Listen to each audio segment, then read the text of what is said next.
मुगल बादशाह अकबर का दरबार बहुत ही ग्रैंड था। वो जगह जहाँ कला, संस्कृति और ज्ञान का संगम होता था। हर कोई दरबार की खूबसूरती की तारीफ करता था और दरबारी उसकी भव्यता को देखते रह जाते थे। ज्ञान के भूखे बादशाह अकबर इस दरबार की अध्यक्षता करते थे। अकबर न्याय और निष्पक्षता के प्रतीक थे। उनके फैसलों का सब सम्मान करते थे। दरबार केवल शासन करने की जगह नहीं था, यह एक सीखने का केंद्र था। अकबर वाद विवाद और चर्चा को प्रोत्साहित करते थे। वो अपने दरबार में विद्वानों, कवियों और कलाकारों को आमंत्रित करते थे, जिससे बौद्धिक आदान प्रदान का एक जीवंत माहौल बनता था। बादशाह खुद भी इन चर्चाओं में बड़े उत्साह से भाग लेते थे। उन्हें बातचीत और बहस की शक्ति पर विश्वास था। अकबर के दरबार में सबसे प्रिय लोगों में से एक थे बीरबल। वो अपनी बुद्धि और ज्ञान के लिए प्रसिद्ध थे। बीरबल बादशाह के भरोसेमंद सलाहकार थे। उनकी अंतर्दृष्टि अकबर के लिए अमूल्य थी। बीरबल की बुद्धिमत्ता के किस्से पूरे राज्य में मशहूर थे। लोग उनकी मदद लेने के लिए दूर दूर से आते थे। बीरबल ने कभी अपनी काबिलियत पर घमंड नहीं किया।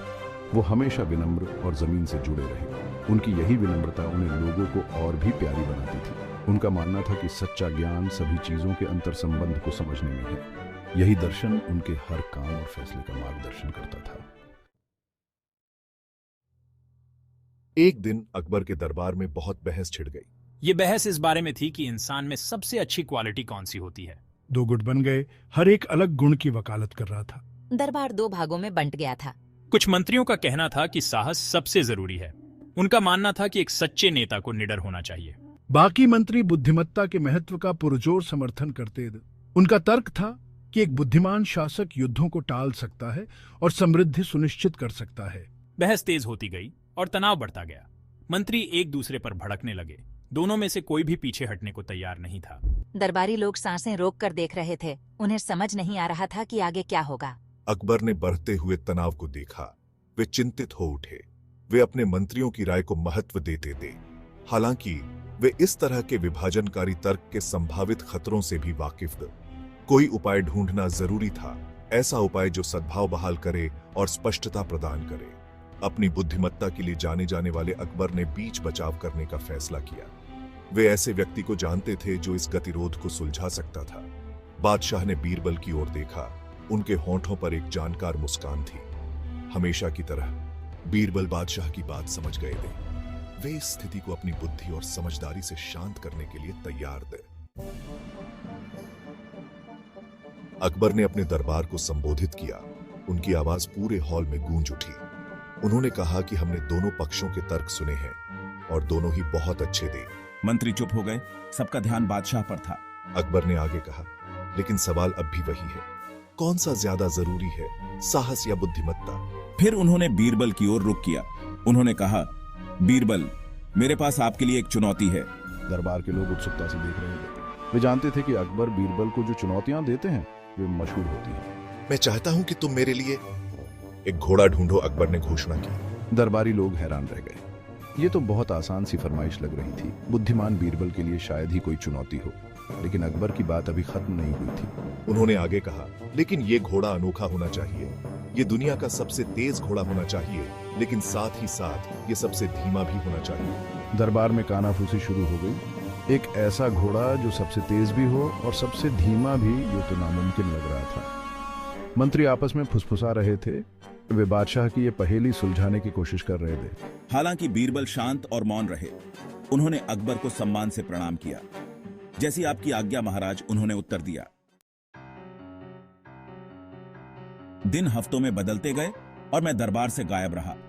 मैंने बादशाह का ये नामुमकिन सा काम पूरा करने की ठान ली थी और इसीलिए मैं एक सफर पर निकल पड़ा। इस दौरान मंत्री अपनी बहस जारी रखे हुए थे। वे अनुमान लगा रहे थे कि घोड़ा कैसा होगा और मैं इस पहेली को कैसे सुलझाऊंगा। कुछ का मानना था कि मैं हार मानकर खाली हाथ लौटूंगा। दूसरों का तर्क था कि मैं कोई जादुई घोड़ा ढूंढ लाऊंगा जिसमें असाधारण क्षमताएं होंगी। बहस जारी रही, जिससे दरबार में अलग अलग राय देखने को मिली। फिर भी मैं कहीं दिखाई नहीं दे रहा था।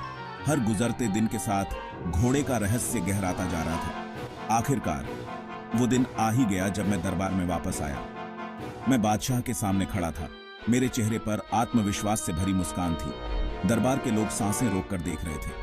अकबर मेरा जवाब सुनने के लिए उत्सुक थे। उन्होंने मुझे बोलने का इशारा किया। मैंने कहा, महाराज, मुझे वो घोड़ा मिल गया है जिसकी आपको तलाश थी। मैं रुका, उत्सुकता बढ़ने दी। ये घोड़ा वाकई सबसे तेज और सबसे धीमा है, एक ही समय पर। दरबार उत्साह से गूंज उठा। मैंने फिर कर दिखाया था। मुझे वो उपाय मिल गया था जहां दूसरों को केवल असंभव ही दिखाई दे रहा था। मैंने अपनी बात जारी रखी। मेरी आवाज साफ और स्थिर थी। महाराज, ये घोड़ा और कोई नहीं बल्कि समय है। मेरी बात सुनकर पहले तो दरबार में सन्नाटा छा गया, फिर एहसास की एक लहर उन पर छा गई। एक अवधारणा के रूप में समय बादशाह के वर्णन पर बिल्कुल फिट बैठता था। मैंने समझाया कि समय बहुत तेज हो सकता है। ये पलक झपकते ही बीत जाता है, खासकर जब हम खुश होते हैं और अपनों से घिरे होते हैं। दरबार ने सहमति में सिर हिलाया। उन्होंने सभी ने खुशी के पलों को बीतते हुए देखा था।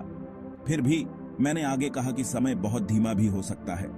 जब हम मुश्किलों का सामना कर रहे होते हैं या किसी ऐसी चीज का इंतजार कर रहे होते हैं जिसकी हम बहुत चाहत रखते हैं, तो हर पल एक युग जैसा लगता है। मेरे शब्द दरबारियों के दिलों में उतर गए। उन्होंने कठिन समय के दौरान धीमे चलते समय के साथ अपने खुद के अनुभवों को याद किया।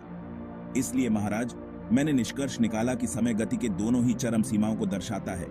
यह एक ही समय में सबसे तेज और सबसे धीमी इकाई है। बीरबल के इस समाधान से प्रभावित होकर मैं मुस्कुरा उठा। दरबार तालियों से गूंज उठा। सब बीरबल की बुद्धिमत्ता की सराहना कर रहे थे। साहस और बुद्धिमत्ता की बहस को पल भर के लिए भुला दिया गया था। उन्होंने उस दिन एक अलग तरह का ज्ञान देखा था।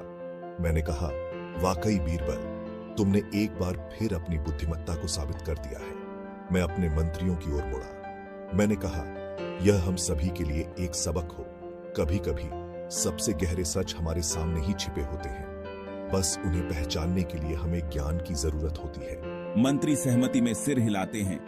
उनका पहले का विवाद अब मिटता जा रहा था। उन्होंने सीखा था कि सच्चा ज्ञान पक्ष चुनने में नहीं, बल्कि जीवन की जटिलताओं को समझने में है। और मैंने अपने सरल लेकिन गहन उत्तर से एक बार फिर उस समझ की राह रोशन की थी। जो घोड़ा सबसे तेज और सबसे धीमा दोनों था, उसकी कहानी एक किंवदंती बन गई, जो मेरे स्थायी ज्ञान का प्रमाण है। इसने हमें याद दिलाया कि सबसे बड़े सबक अक्सर किताबों में नहीं, बल्कि हमारे आसपास की दुनिया के रोजमर्रा के अजूबों में मिलते हैं।